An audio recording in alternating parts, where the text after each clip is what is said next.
الحمد لله نحمده ونستعينه ونستغفره ونعوذ بالله من شرور أنفسنا ومن سيئات أعمالنا من يهده الله فلا مضل له ومن يضلل فلا هادي له وأشهد أن لا إله إلا الله وحده لا شريك له وأشهد أن محمدًا عبده ورسوله أما بعد فإن خير الحديث كتاب الله وخير الهدي هدي محمد صلى الله عليه وسلم وشر الأمور محدثاتها وكل محدثة بدعة وكل بدعة ضلالة وكل ضلالة في النار. أعوذ بالله من الشيطان الرجيم. بسم الله الرحمن الرحيم.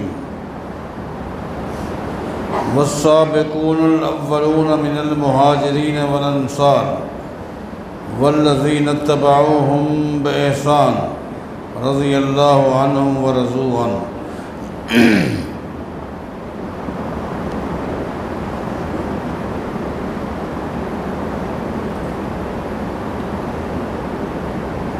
تمام صحابہ کرام جنتی،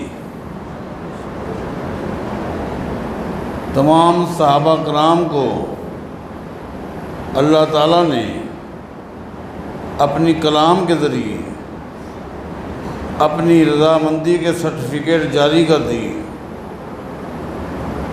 رضی اللہ عنہم. بعض خوش نصیبوں کو مختلف مواقع پر الگ سے جنت کی بشارتیں دی گئی، جیسا کہ بیت الرضوان والوں کو، غزوہ احد والوں کو، غزوہ بدر والوں کو. اسی طرح وہ 10 خوش نصیب جنہیں ایک ہی مجلس میں نبی علیہ السلام نے نام لے کر جنت کی بشارت دی، ان کی سیرت کا، ان کے اسوہ حسنہ کا، ان کے مبارک کردار کا تذکرہ ہو رہا ہے.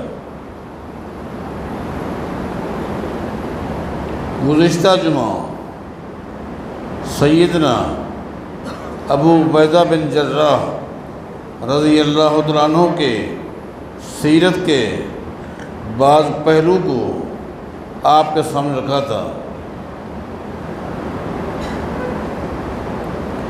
یہ چند دوست تھے.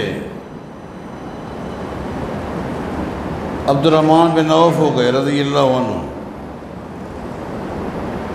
عثمان بن مظعون ہو گئے رضی اللہ عنہ، ابو سلمہ ہو گئے رضی اللہ عنہ، یہ ابو عبیدہ بن جراح ہو گئے رضی اللہ عنہ. یہ سب دوست تھے. بہت سوچ سمجھ کے بعد، تحقیق کے بعد یہ سب ایک ہی ساتھ آئے اور ایک ہی ساتھ انہوں نے اسلام قبول کیا تھا.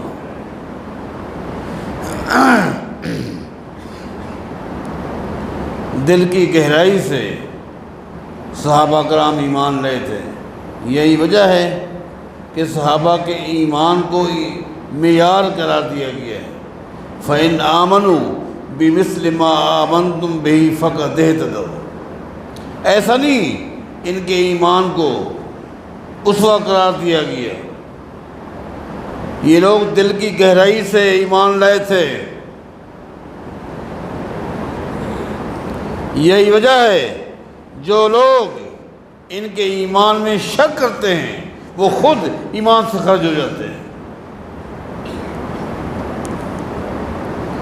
سچے مسلمان تھے. کھرے مسلمان تھے۔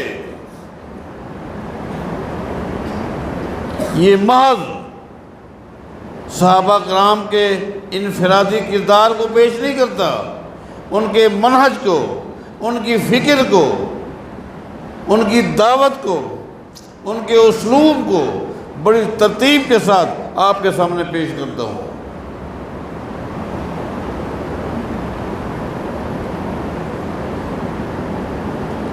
انہوں نے الفاظ کی حد تک اسلام قبول نہیں کیا تھا۔ یہ صرف ظاہری مسلمان نہیں تھے، ظاہری مسلمان اس طرح کا کام نہیں کرتے کہ بدر کے میدان میں آپ دیکھیں مسلمانوں کی صفوں میں ابو عبیدہ بن جراح کھڑے ہوئے ہیں رضی اللہ عنہ۔ ابو عبیدہ بن جراح کے مقابلے میں کافروں کی صفوں میں ابو عبیدہ بن جراح کا باپ کھڑا ہوا ہے۔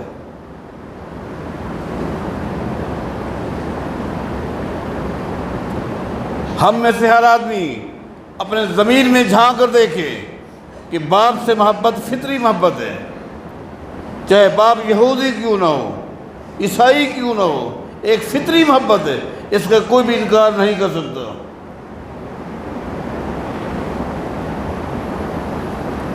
ابو عبیدہ بن جراح کا باپ سمجھتا تھا کچھ بھی ہو میں ابو عبیدہ کا باپ ہوں، لیکن قربان جائیں تاریخ نے دیکھا، دنیا نے ایک عجیب نقشہ دیکھا کہ ابو عبیدہ بن جراح نے اپنے باپ کی گردن میں ہاتھ ڈالا ہوا ہے۔ جو ہی زمین پہ لٹایا اور باپ کے سینے پر پاؤں رکھا، تلوار کو سیدھا کیا، باپ نے کہا ابو عبیدہ تیرا باپ ہوں، تیری پرورش میں میرا ہاتھ ہے، دیکھ کیا کر رہا ہے۔ بہت کچھ کہا باپ نے، قربان جائیں ابو عبیدہ بن جراح نے ایک جملہ کہا سن، ایک باپ کائنات کے امام محمد مصطفیٰ کے فرمان پر پوری کائنات قربان ہے، یہ کہا اور تلوار چلا دی، باپ کا سر تن سے جدا کر کے رکھ دیے۔ یہ ظاہری مسلمان تھے، یہ ظاہری کلمہ پڑھنے والے یوں کرتے ہیں کہ بیٹے نے باپ کی گردن پہ تلوار چلائی، ادھر اللہ نے اسی وقت جبریل کو قرآن کریم کی آیت دے کر بھیج لا تجد قوم یؤمنون باللہ والیوم الآخر یوادون من حاد اللہ ورسولہ ولو کانوا آباءہم۔ یہ سچے لوگ تھے، دل کی گہرائی سے انہوں نے کلمہ پڑھا تھا، قرآن نازل ہو گیا اے میرے پیغمبر صلی اللہ علیہ وسلم یہ کھڑے لوگ ہیں جن کے دل میں کفر کی محبت نکل چکی، ایمان کی محبت داخل ہو چکی، اور ایمان کی محبت کفر کی محبت پر غالب آ چکی ہے۔ یہ وہ لوگ ہیں۔ ان کے ایمان میں شک کرنا اپنے ایمان کو برباد کر دینے والی بات ہے۔ قربان جائیں ابو عبیدہ بن جراح رضی اللہ عنہ۔ اور یہ بات تو ہم نے نبی علیہ السلام کی سیرت سے پائی ہے، صحابہ کی سیرت کو بیان کرنا اور انفرادی طور پر صحابہ کرام کی سیرت کو بیان کرنا خود نبی علیہ السلام ثابت ہے۔ خود نبی علیہ السلام صحابہ کرام کی انفرادی طور پر بھی سیرت کو بیان کیا کرتے تھے۔ آپ جامع ترمذی اٹھائیں، ایک موقع پر نبی علیہ السلام نے بعض صحابہ کا نام لے کر ان کی عظمت کو بیان کیا۔ یہ صرف یہ ہم نہیں کر رہے، نبی علیہ السلام کی سیرت سے یہ ثابت ہے۔ آپ نے خطبہ ارشاد فرمایا اور اس میں کیا تھا؟ صرف بعض صحابہ کا انفرادی طور پر مقام، ان کی شان، ان کی عظمت، ان کے علم کو اللہ کے نبی نے بیان کیا۔ آپ کے اس خطبے کے بعض الفاظ میں آپ کو سناتا ہوں۔ آپ نے فرمایا ارحم امتی بی امتی ابو بکر، یہ نبی علیہ السلام کا خطبہ ہے۔ ارحم امتی بی امتی ابو بکر، لوگو میری ساری کی ساری امت ہر درجہ رحم دل بھی ہے، مہربان بھی ہے، نرم بھی ہے، خوش اخلاق بھی ہے، لیکن میری امت میں جتنا رحم دل اللہ نے ابو بکر کو بنایا کسی اور کو نہیں بنایا۔ یہ ابو بکر کی شان بیان کی۔ کیا فرمایا؟ وَأَشَدُّهُمْ فِي دِينِ اللَّهِ عُمَرُ، ہاں جب معاملہ کفر کا آتا ہے تو میرے صحابہ کیا ہیں؟ رحماء بینہم، آپس میں مہربان ہیں، کفار کے لیے سخت ہیں، آپس میں مہربان ہیں، کفار کے لیے سخت ہیں، لیکن جس قدر سختی دو ٹوک فیصلہ کر دینا، جس طرح یہ خوبی میرے عمر میں رکھی ہے کسی اور بھی نہیں رکھی ہے۔ اشدہم فی دین اللہ عمر، یہ شان بیان ہو رہی ہے، یہ سیرت صحابہ بیان ہو رہی ہے۔ وَأَصْدَقُهُمْ حَيَاءً عثمان، لوگو میرے تمام صحابہ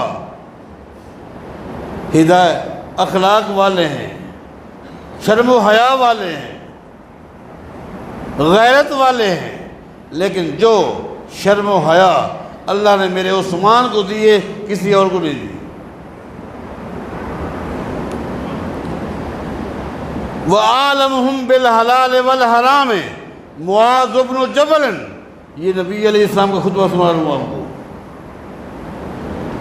وَعَالَمُهُمْ بِالْحَلَالِ وَالْحَرَامِ معاذ بن جبل، لوگو میری امت کے ایک ایک آدمی کو حلال و حرام کے مسائل کا علم ہے۔ یہ سارے علماء ہیں، لیکن حلال و حرام میں، جائز و ناجائز میں جو علم اللہ نے میری امت میں معاذ بن جبل کو دیے کسی اور کو نہیں دیا۔ وَعَالَمُهُمْ بِالْفَرَائِضِ زید بن ثابت، وراثت کے مسائل کا علم میری امت کے ہر مرد ہر عورت کے پاس ہے، لیکن جو علم اس فن میں جو بادشاہت اللہ نے زید بن ثابت کو دیے کسی اور کو نہیں دی۔ وَأَقْرَأُهُمْ أُبَيٌّ، لوگو میری امت کا ہر فرد قاری القرآن ہے، قرآن پڑھتا ہے، لطف آتا ہے، مرد بھی عورتیں بھی، لیکن میری امت کا سب سے بڑا قاری ابی بن کعب ہے۔ یہ شان نہیں بیان ہو رہی۔ آگے فرمایا وَلِكُلِّ أُمَّةٍ أَمِينٌ وَأَمِينُ هَذِهِ الْأُمَّةِ ابو عبیدہ بن الجراح، ہر امت کو اللہ نے ایک امین دی ہے، میری امت کا امین ابو عبیدہ بن جراح۔ نبی علیہ السلام صحابہ کرام کے مقام کو، ان کی فکر کو، ان کے منہج کو، ان کے کردار کو، ان کے عمل کو، علم کو بیان کیا کرتے تھے۔ یہ بھی نبی السلام کی اتباع کی ایک شکل ہے، صحابہ کے مقام کو بیان کرنا، یہ بھی نبی اسلام کی سنت ثابت ہے، نبی علیہ السلام کی سنت سے یہ بھی چیز ثابت ہے۔ ابو عبیدہ بن جراح کو کیا اللہ نے صبر دیا تھا، کیا توکل دیا تھا، قربان جائیں۔ حدیث میں آتا ہے ایک موقع پر نبی علیہ السلام نے ایک جہادی قافلہ روانہ کیا، اس قافلے میں 300 افراد تھے، 300 افراد پر مشتمل یہ قافلہ تھا۔ ابو عبیدہ بن جراح رضی اللہ تعالیٰ عنہ کو اس قافلے کا امیر مقرر کیا۔ جب یہ قافلہ جانے لگا، نبی علیہ السلام نے فرمایا دیکھو ابو عبیدہ، سفر تمہارا بہت طویل ہے، پتہ نہیں تمہیں جس مقصد کے لیے میں نے بھیجا ہے ہو سکتا ہے مہینہ لگ جائے، 6 مہینے لگ جائیں۔ ذات راہ کے طور پر نبی علیہ السلام نے ایک بہت بڑا تھیلا دیا کھجوروں کا، فرمایا کہ بس یہی ہے، اور مجھے پتہ ہے ابو عبیدہ تو متوکل ہے، تو صابر ہے، اور بڑی ترتیب کے ساتھ اس ذات راہ کو چلائے، قربان جائیں قربان جائیں۔ سیدنا عبیدہ بن جراح رضی اللہ تعالیٰ عنہ نے مدینے سے نکل کر ایک بلیغ خطبہ اس قافلے کو ارشاد فرمایا، جو توکل اللہ پر تھا، تقوی پر تھا، صبر پر تھا، اور ساتھ اعلان کیا لوگو ہماری تعداد 300 ہے، کھجوروں کا خالی ایک تھیلا ہے، نامعلوم کب واپس آئیں گے، لہذا 24 گھنٹے میں تمہیں کھجور کا ایک دانہ ملے گا۔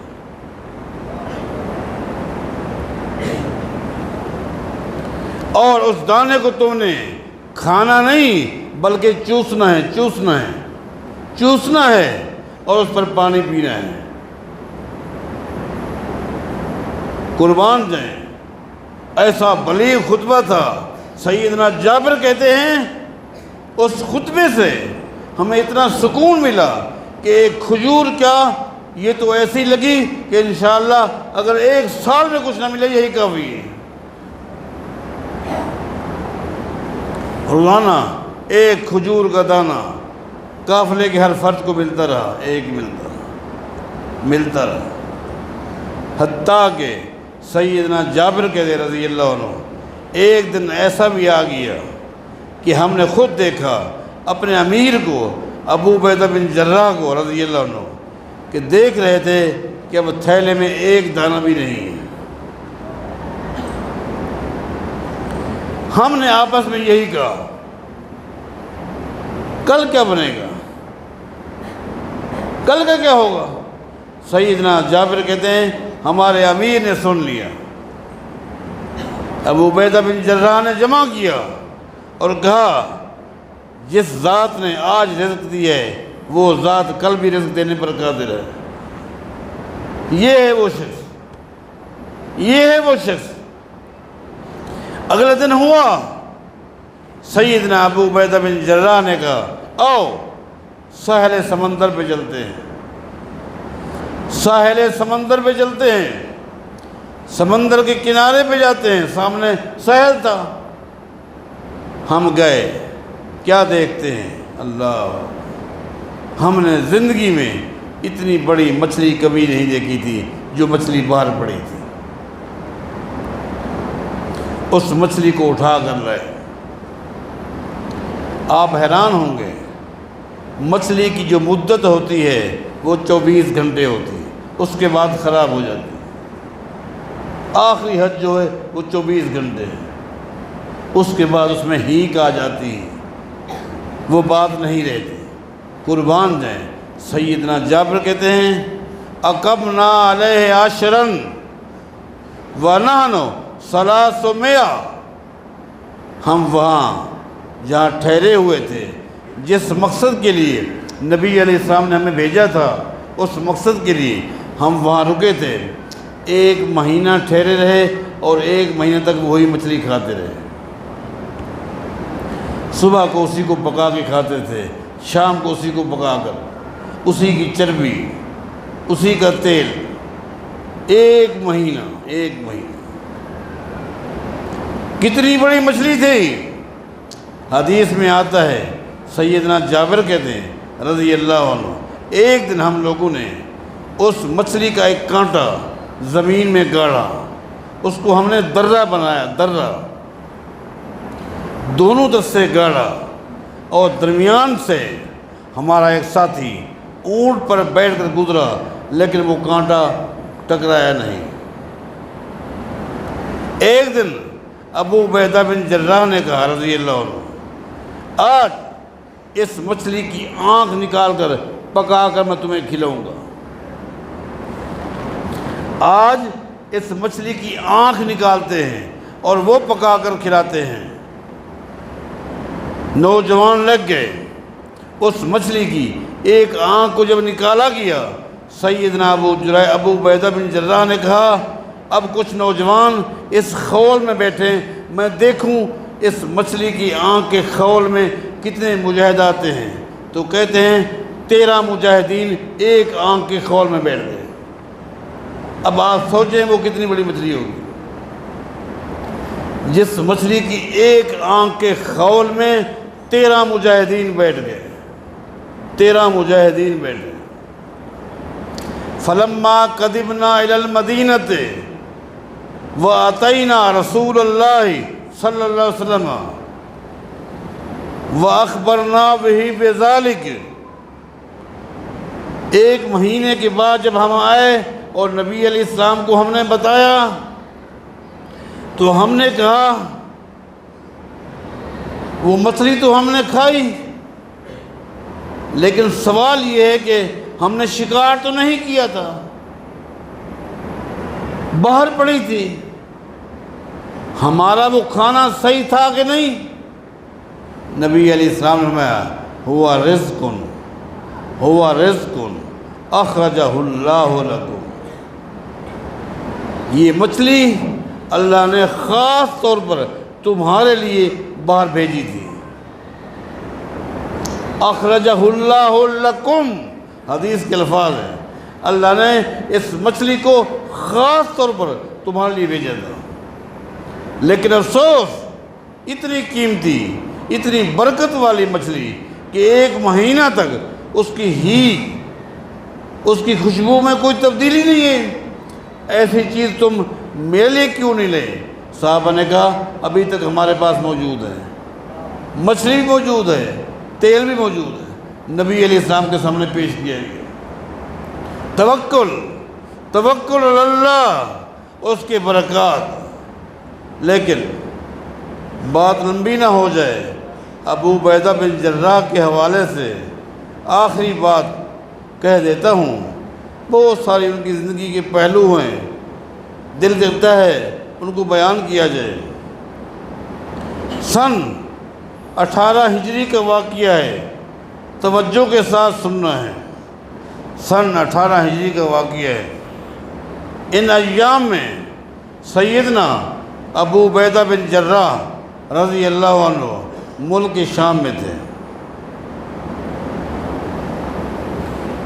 سیدنا عمر بن خطاب رضی اللہ عنہ نے انہیں خط لکھا۔ اس وقت سیدنا عمر کو ملک شام کے حالات کا علم نہیں تھا کہ وہاں کیا تبدیلی آ چکی ہے، علم نہیں تھا۔ خط لکھا، ابو عبیدہ مجھے اہم کام ہے آپ سے، آپ خط پڑھتے ہی روانہ ہو جائے، بہت اہم کام ہے، خط پڑھتے ہی آپ مدینہ روانہ ہو جائیں۔ اتفاق دیکھیے، جس وقت ابو عبیدہ بن جراح رضی اللہ عنہ کو خط ملا، اس وقت ابو عبیدہ بن جراح ایک ایسے علاقے میں تھے جہاں طاعون کی بیماری پھیل چکی تھی۔ اب سننا، طاعون کی بیماری پھیل چکی تھی اور سینکڑوں کی تعداد میں روزانہ اموات ہو رہی تھی۔ ابو عبیدہ بن جراح اسی علاقے میں تھے، خط پہنچا۔ اب ابو عبیدہ بن جراح کہتے ہیں میری زندگی میں کبھی ایسا امتحان نہیں آیا لوگوں جو امتحان آج آ چکا ہے۔ وہ کیا امتحان؟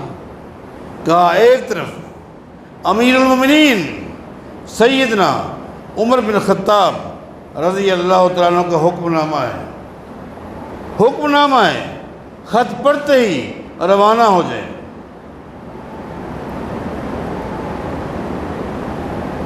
اس خط کا، اس حکم نامے کا تقاضا یہ ہے خط کو جے میں رکھوں، مدینہ روانہ ہو جاؤں۔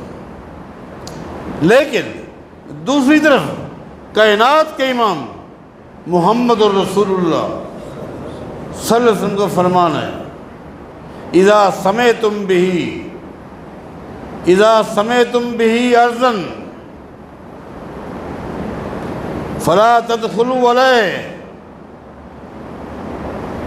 وَإِذَا وَقَعَ بِأَرْضٍ وَأَنْتُمْ بِهَا فَلَا تَخْرُجُوا مِنْهُ فِرَارًا۔ نبی علیہ السلام فرماتے لوگو زمین کے کسی خطے میں اگر طاعون کی بیماری پھیل جائے اور تم اس علاقے سے باہر ہو تو تم اس علاقے میں مت جاؤ، اور اگر طاعون کی بیماری کسی ایسے علاقے میں پھیل جائے جہاں تم ہو تو پھر تم اس علاقے کو چھوڑ کے مت جاؤ۔ ابو عبیدہ اپنے آپ سے کہتے ہیں، ایک طرف امیر المومنین کا فرمان ہے جلدی روانہ ہو جاؤ، ایک طرف نبی علیہ السلام کا فرمان ہے۔ عمر بن خطاب کے حکم کا تقاضا یہ ہے میں اس علاقے کو چھوڑ کے چلا جاؤں، لیکن نبی علیہ السلام کے فرمان کا تقاضا یہ ہے کہ یہی رہو۔ اب یہ امتحان، اب یہاں رک کر ایک بات عرض کروں گا جو کہتے کہتے اس عمر کے حصے تک پہنچ چکا ہوں۔ اس امتحان کی زد میں نبی علیہ السلام کی امت کا ہر فرد آج بھی ہے، مرد بھی ہے، عورت بھی ہے، غریب بھی ہے، امیر بھی ہے، چھوٹا بھی ہے، بڑا بھی ہے، شہری بھی ہے، دیہاتی بھی ہے۔ ہر وقت ہم سب اسی امتحان کی زد میں ہیں۔ زندگی کے ہر موڑ پہ ایک طرف برادری کا فیصلہ آ جاتا ہے، ایک طرف نبی علیہ السلام کی حدیث آ جاتی ہے، ایک طرف حکمرانوں کی بات آ جاتی ہے، ایک طرف نبی علیہ السلام کا حکم آتا ہے، ایک طرف علاقے کے علماء کچھ کہتے ہیں، ایک طرف نبی علیہ السلام کا فرمان ہے، ایک طرف پیر و مرشد کچھ کہہ رہا ہے، ایک طرف نبی علیہ السلام کا فرمان ہے۔ ہمارا بھی امتحان ہے، ہر موڑ پہ امتحان ہے۔ کیا کرنا چاہیے؟ اس امتحان کے وقت ہمیں کیا کرنا ہوگا؟ وہی کچھ کرنا ہوگا جو ابو عبیدہ بن جراح نے کیا۔ یہ ہے صحابہ کی فکر، یہ ان کا منہج، اس کو نوٹ کیجیے۔ انہوں نے کیا کیا اور ہم کیا کر رہے ہیں؟ ہم کس کو چھوڑ رہے ہیں اور کس کو لے رہے ہیں، اور کس کو لینا چاہیے، کس کو چھوڑنا چاہیے؟ عبادات میں دیکھیں، اخلاقیات میں دیکھیں، معاشرتی زندگی میں دیکھیں، معاشی زندگی میں دیکھیں، ہم کس کو لے رہے ہیں، کس کو چھوڑ رہے ہیں؟ جبکہ یہاں دو عظیم ہستیاں ہیں۔ امت میں دیکھیں تو عمر کا ایک مقام ہے، ایک مقام، ایک شان، مثالی شخصیتیں۔ میں نے گزشتہ دنوں آپ سے کہا تھا کہ نبی علیہ السلام نے فرمایا تھا، آپ نے فرمایا تھا ہر نبی میں ایک نہ ایک محدث پیدا ہوا ہے۔ ہر نبی کو اللہ نے اس کی امت میں ایک محدث دی ہے، محدث نہیں، محدث دی ہے۔ اور میں نے کہا تھا محدث کسے کہتے ہیں؟ محدث اس شخص کو کہتے ہیں جو نبی تو نہ ہو، جس کے پاس وحی تو نہ آتی ہو، جس کے پاس حجت تو نہ ہو، دلیل نہ ہو، لیکن وقت کے نبی کو ایسے ایسے مشورے دے جن مشوروں کو اللہ وحی کی شکل میں دین بنا دے۔ ہر نبی میں، ہر نبی کی امت میں کوئی نہ کوئی محدث تھا۔ نبی علیہ السلام نے فرمایا تھا اگر میری امت میں کسی محدث کو دیکھنا ہو تو عمر بن خطاب کو دیکھو۔ اتنی بڑی شخصیت، کیا مقام، کیا شان، قربان جائیں۔ اب ان کا فرمان ایک طرف ہے، میں آگے کچھ باتیں کہوں گا، ایک طرف امیر المومنین عمر بن خطاب رضی اللہ عنہ، ان کا فرمان ہے خط پڑھتے ہی روانہ ہو جائے۔ ایک طرف کائنات کے امام محمد الرسول اللہ کا فرمان،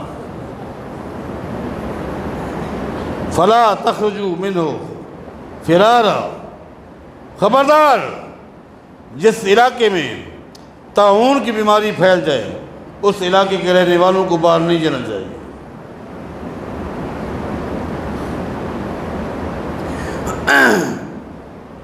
اس موڑ پہ ابو عبیدہ بن جراح نے کیا کیا رضی اللہ عنہ؟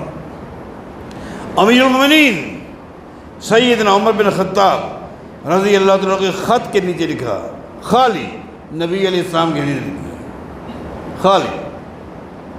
خالی نبی علیہ السلام کی حدیث لکھی کہ نبی علیہ السلام کا فرمان ہے اذا سمعتم بہ بارض، اذا سمعتم بہ بارض،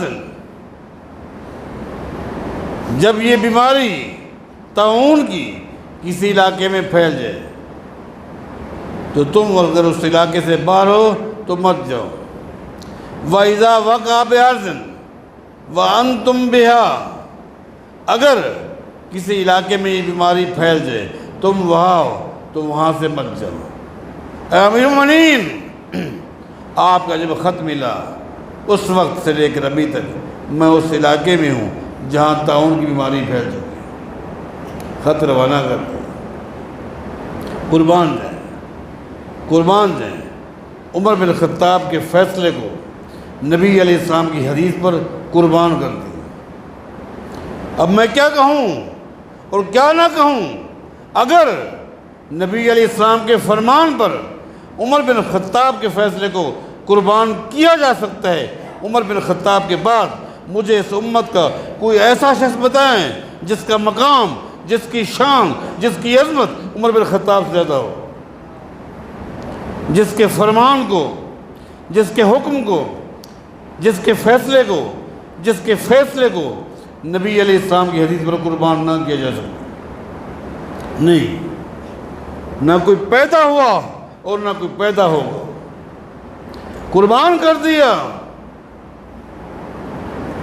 وہ خط عمر بن خطاب کو مل گئی، عمر بن خطاب نے اللہ کا شکر ادا کیا، ایسے اللہ نے ساتھی دیے جو دل و جان سے اپنے نبی کا، جس کا کلمہ پڑھا ہے، اس کی اتباع کا حق ادا کرتے ہیں۔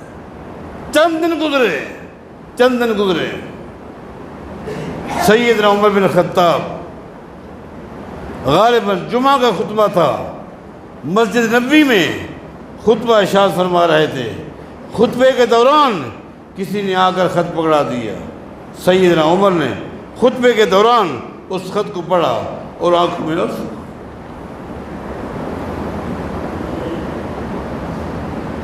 میں آنسو آ گئے، روتے ہوئے کہا لوگوں ابو عبیدہ بن جراح فوت ہو گئے،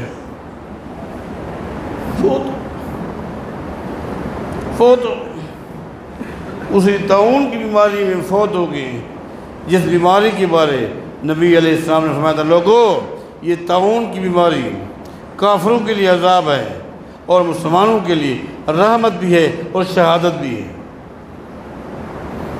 ابو عبیدہ بن جراح نے فوراً معاذ بن جبل، وہ بھی اس بیماری کی زد میں آ چکے تھے، ان کو اپنا قائم مقام بنایا اور دنیا سے چلے گئے، اور کچھ دنوں کے بعد معاذ بن جبل بھی فوت ہو گئے۔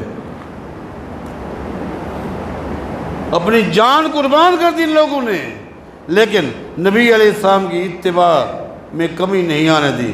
اللہ ان تمام صحابہ کرام کے نقش قدم پر ہمیں چلنے کی توفیق عطا فرمائے۔